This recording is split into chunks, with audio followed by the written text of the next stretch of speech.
नमस्कार दर्शकों, जय हिंद, जय भारत। आशा करते हैं घरों में सुरक्षित होंगे, अच्छा जीवन भी व्यतीत कर रहे होंगे। इस समय कोरोना अपने पैर पसारता जा रहा है और लगभग पूरे देश में 5.5 लाख से ज़्यादा मामले हो चुके हैं।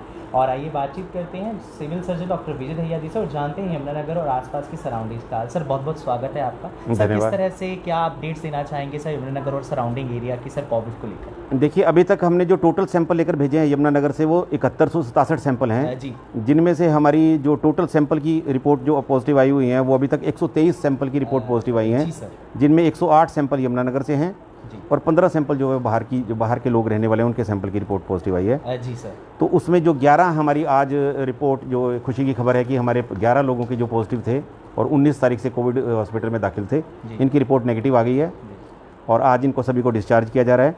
तो इस तरह से अब हमारे ज़िले में टोटल एक केस हमारा आज की रिपोर्ट में पॉजिटिव आया जो हुडा 17 सेक्टर से है। तो अब हमारे ज़िले में कुल 21 टोटल हमारे यहाँ से जो है 100 पेशेंट डिस्चार्ज होकर 123 में से घर जा चुके हैं और 2 की, जैसे आप सबको पता है कि एक हमारे यमुनानगर के किसी व्यक्ति ने मौलाना में सुसाइड कर लिया था और एक जो है मोहाली से ही डायग्नोज हुए थे और मोहाली में उनकी डेथ हो गई थी।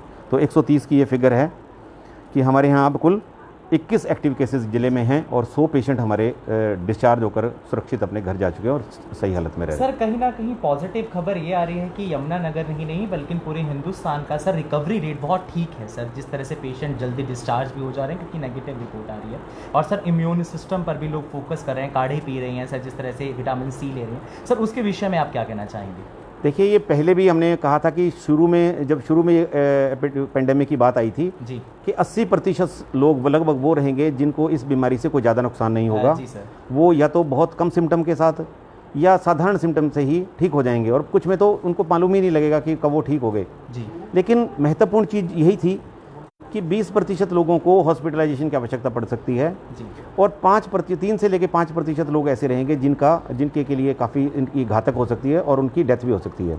तो ओवरऑल जो हमारा सैम्पलिंग की प्रोसेस चल रही है, पूरे कंट्री का जो रेशो है लगभग 3% मोर्टेलिटी आ रही है। जी यदि हम पूरे देश की बात करें तो पूरे 3% बहुत हाई फिगर है। जी सर, इसीलिए ये लॉकडाउन का सिस्टम किया गया, सारी चीज़ें इसीलिए व्यवस्थित की गई कि हम किसी न किसी तरीके से जिन लोगों को इससे नुकसान हो सकता है, जी जिनकी इम्यून सिस्टम कमज़ोर है, चाहे वो बुजुर्ग हैं, छोटे बच्चे हैं, गर्भवती महिलाएं हैं, हमारे थैलेसीमिया हीमोफीलिया के मरीज़ हैं, कोई हार्ट पेशेंट है, हाइपरटेंशन का मरीज़ है, किसी का रीनल की ट्रीटमेंट चल रही है, कोई लगातार लंबी कीमोथेरेपी पे है, ऐसे लोगों के पास यदि ये संक्रमण जाएगा तो ये उनके लिए घातक हो सकता है। ये क्योंकि ये उस 3 से 5% की श्रेणी में आएंगे जिनके लिए ये बीमारी घातक हो सकती है। तो इसीलिए ये बीमारी हेल्दी लोगों के माध्यम से उन तक ना पहुँचे, इसीलिए लॉकडाउन किया गया।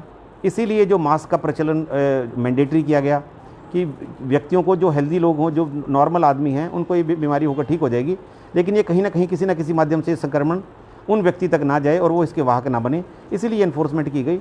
इसलिए एक नॉर्मल प्रक्रिया है कि हमारे यहाँ रिकवरी रेट और पूरे प्रदेश में भी रिकवरी रेट काफ़ी अच्छा है, क्योंकि ये सभी वो लोग हैं जो हेल्दी लोग हैं, जो ये बीमारी का संक्रमण हुआ है वो उनकी रिपोर्ट पॉजिटिव आई है और कुछ दिन के साधारण उपचार के बाद ये ठीक हो गए हैं और हमारे हॉस्पिटल से डिस्चार्ज हो चुके हैं। सर एक छोटा सा सवाल, जिस तरह से बहुत सारे सर ऐसे सवाल आते हैं, जिस तरह से एक व्यक्ति डिस्चार्ज हो जाता है, उनकी सर गली में कंटेनमेंट जोन बना दिया जाता है, सर वो लगभग कितने दिनों के बाद सर खुलने के? देखिए, जो कंटेनमेंट की प्रोसेस है ये इस बीमारी को रोकने के लिए ही प्रक्रिया है, क्योंकि जहाँ पे कोई पॉजिटिव केस निकलता है संभावित है कि उसके आसपास के एरिया में भी काफ़ी केसेस निकलते हैं। जी सर, इसीलिए ये कंटेनमेंट की प्रोसेस की गई और यदि हम काफ़ी हद तक अपने शहर के लोगों को भी, बाकी लोगों को भी बचा पाए हैं तो उसका ये कंटेनमेंट के माध्यम से बनाया है, क्योंकि इन्फेक्टिविटी रेट इसका बीमारी का बहुत ज़्यादा है।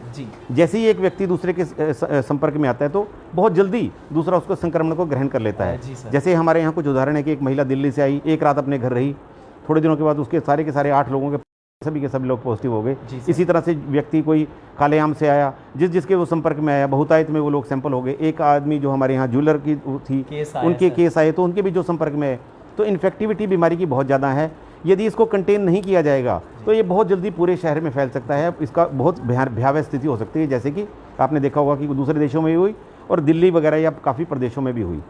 उसी को बचाने के लिए कंटेनमेंट है। इसके लिए एक प्रावधान है जो गवर्नमेंट ऑफ इंडिया की तरफ से किया गया है कि जब आपका लास्ट केस निकलता है, नेगेटिव आता है, वो केस जो लास्ट नेगेटिव आता है, उसके 28 दिन के बाद तक का प्रावधान रहता है, क्योंकि 14 दिन इसका जो है टोटल ड्यूरेशन का पीरियड होता है और उसका डबल द पीरियड जो क्वारंटाइन पीरियड होता है। इसलिए जब हमारा केस नेगेटिव होता है उसके 28 दिनों के बाद तक यदि वहाँ कोई केस नया नहीं निकलता तो ये मान के चला जाता है, माना जाता है, और ये साइंटिफिकली प्रूव्ड फैक्ट है कि अब उस एरिया में संक्रमण नहीं है, इसलिए उस एरिया को अब डीकंटेन किया जा सकता है और डीसी साहब माननीय उपायुक्त महोदय के द्वारा नोटिफिकेशन करके उस एरिया को खोल दिया जाता है। सर एक छोटा सा सवाल पूछना चाहूँगा सर, पखवाड़ा बनाया जा रहा है सर ड्रग्स नियंत्रण के लिए, ड्रग्स को रोकने के लिए, सर उसके विषय में क्या कहना चाहेंगे सर? देखिए, सबसे बड़ी एक महामारी बीमारी इसके साथ साथ जो हमारे यहाँ चल रही है और ख़ासतौर पे युवा वर्ग इसकी चपेट में आ रहे हैं। इसमें अगर हम ये देख रहे हैं कि एक ऐसी स्थिति है, कोई भी व्यक्ति अगर ड्रग का शुरुआत करता है, चाहे वो किसी भी वजह से करता है, चाहे वो पीयर प्रेशर की वजह से करता है या वो चाव में कहते हैं इसको, एंटरटेनमेंट के लिए कहते हैं, उसको कोई उसका हीरोइज्म का जो है में लोगों को नए नए काम करने के उतावलेपन की थोड़ी सी अंदर से ही भावना होती है।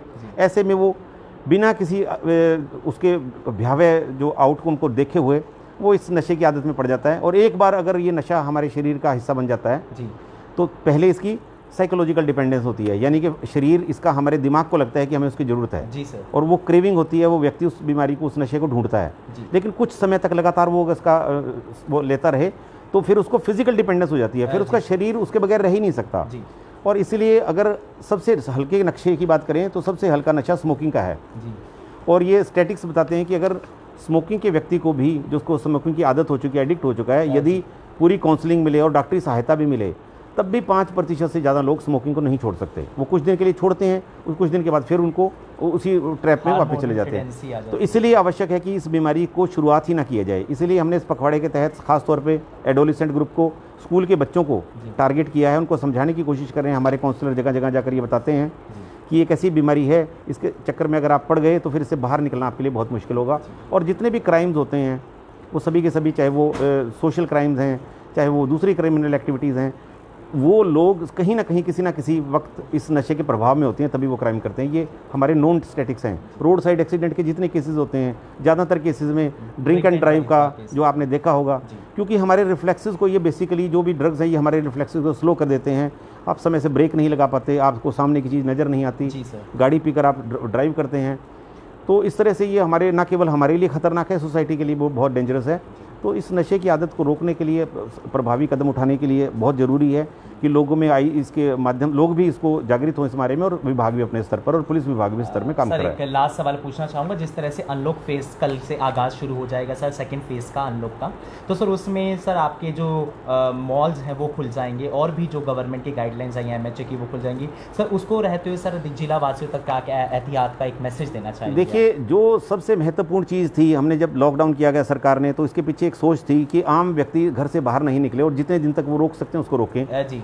लेकिन अब क्योंकि अनलॉक पीरियड शुरू हो चुका है, लोगों की आवागमन जारी हो चुका है, और ये भी समझाने की बात थी कि क्यों जरूरी है, आप पब्लिक प्लेस पे जाओगे तो कैसे आप सोशल डिस्टेंसिंग का पालन कर सकें, कैसे आप लगातार मास्क का प्रयोग कर सकें। इस मास्क को जो है प्रभावी तरीके से लागू करने के लिए सरकार ने चालान का भी प्रावधान किया है कि अगर आप बिना मास्क के या प्रॉपर तरीके से मास्क नहीं डाल रहे हैं तो आप पे 500 रुपये का जुर्माना भी लगाया जा सकता है। लेकिन जुर्माने की बात छोड़ भी दें तो आम व्यक्ति को ये काफ़ी हद तक ये मैसेज लोगों तक जा चुका है कि एक ऐसी बीमारी है जिसको यदि हम गिने चुने कुछ नियमों का पालन करें तो बचा जा सकता है। और उसमें सबसे महत्वपूर्ण अनलॉक पीरियड में यही है कि पहली तो बहुत आवश्यक हो, जरूरी हो तभी निकलिए। जब आप घर से बाहर निकल रहे हैं तो सोशल डिस्टेंसिंग का पालन करिए। जहाँ भी भीड़ भाड़ का इलाका है वहाँ से बचिए। हर दूसरे व्यक्ति को पोटेंशियली डेंजरस समझते हुए उस मामले से, सोशल डिस्टेंसिंग का मतलब ये नहीं है कि आप उससे सोशल नेग्लेक्ट करें या उसको दूसरी तरीके से देखें, घृणा की दृष्टि से देखें। उसका मतलब सिर्फ है कि वो फिजिकल डिस्टेंसिंग रखें, 1 मीटर का दूरी रखें, क्योंकि वो जो कफ करेगा या कोई भी अपनी बात करेगा तो उसमें ड्रॉपलेट आप जो मटेरियल बाहर निकलेगा वो आपको सीधा अगर आपके संपर्क में आएगा तो आपको संक्रमण हो सकता है। 1 मीटर की दूरी बनाए रखें। और सबसे महत्वपूर्ण है कि आप लगातार हर बार हर समय पर जब घर से बाहर निकलें उससे पहले मास्क लगा लें जी सर। और जब वापस घर घुसें वापस तभी उस मास्क को उतारें जी। इसको बीच में कभी नाक से नीचे खिसका लिया, कभी ऊपर कर लिया, कभी, इससे ये इसका पर्पस सर्व नहीं होगा। ये अपनी आदत बना लें कि मैंने घर से बाहर बिना मास्क लगाए नहीं निकलना है, और जब मैंने घर वापस आना है तभी मैंने इस मास्क को उतारना है, और इसके बीच में मैंने इसको छूना भी नहीं है।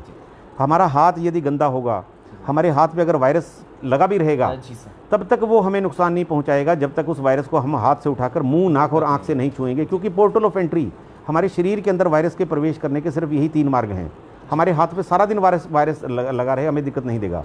इसीलिए ज़रूरी है कि अगर, इसीलिए कहा जाता है कि अगर वायरस आपके हाथ में कहीं से संक्रमण में आ गया तो जहाँ भी जगह मिले आप अच्छी तरह से हाथ को धो लें। उसको साबुन से 20 सेकंड तक यदि हम धो लेते हैं तो वो वायरस का आउटर लेयर लिपिड की होती है, उसकी डैमेज हो जाता है। यदि वहाँ अगर आपके पास साबुन नहीं है, पानी की व्यवस्था नहीं है, तो alcohol based 70% alcohol based sanitiser हाथ साफ करें।